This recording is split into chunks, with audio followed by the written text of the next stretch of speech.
कभी सोचा है कि कोई त्योहार सिर्फ एक त्योहार न होकर हमारी जिंदगी की कहानी का एक हिस्सा कैसे बन जाता है? आज हम एक ऐसी ही प्रेम कहानी को समझेंगे और देखेंगे कि कैसे दुर्गा पूजा का उत्सव सिर्फ एक बैकग्राउंड नहीं बल्कि उस कहानी की, आप कह सकते हैं, धड़कन ही बन जाता है।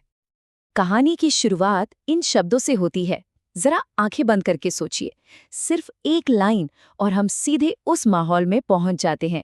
ऐसा लगता है जैसे हम उन फूलों की महक और ढाक की वो गूंज सच में महसूस कर सकते हैं, है ना? ये सिर्फ पढ़ना नहीं है, ये महसूस करना है।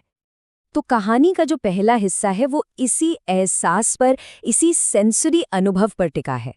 कहानीकार हमें किरदारों से मिलवाने से पहले कुछ महसूस कराना चाहता है, देखने, सुनने और सूंघने की ताकत का इस्तेमाल करके।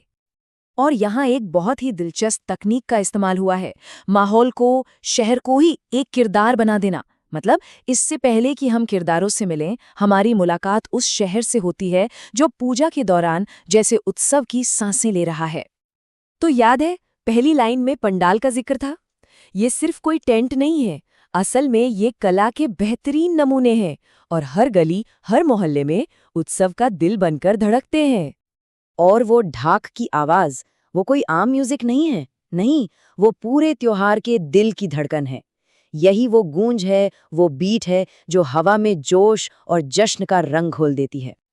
और आखिर में शिवली की वो महक, ये सिर्फ एक खुशबू नहीं है, ये पूजा के आने का एक सिग्नल है, एक पैगाम है। तो देखिए, पंडालों का नज़ारा, ढाक की आवाज़ और शिवली की महक, इन तीनों से मिलकर वो दुनिया तैयार होती है जिसमें हमारी कहानी अब सांस लेगी। तो अब जब स्टेज पूरी तरह से सेट है, कहानी हमें अपने मुख्य किरदारों मीरा और अनिर्बान से मिलवाती है।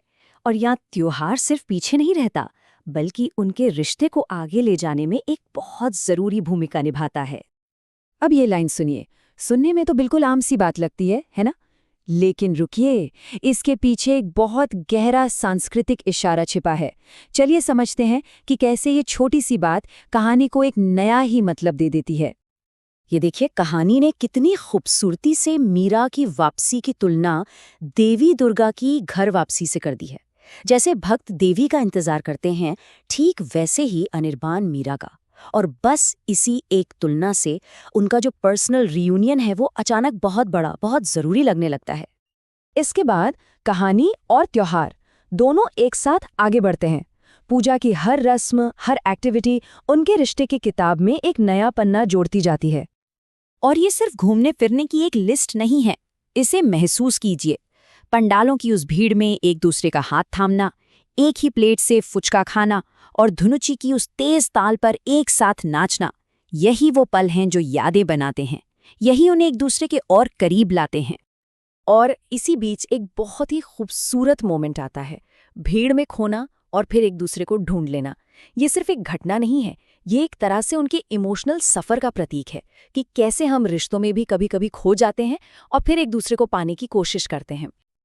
और अब कहानी अपने सबसे अहम मोड़ पर, अपने इमोशनल पीक पर पहुंचती है। त्योहार का सारा शोर, सारी भीड़, सब कुछ पीछे छूट जाता है और कहानी बस एक निजी, शांत लम्हे पर आकर ठहर जाती है।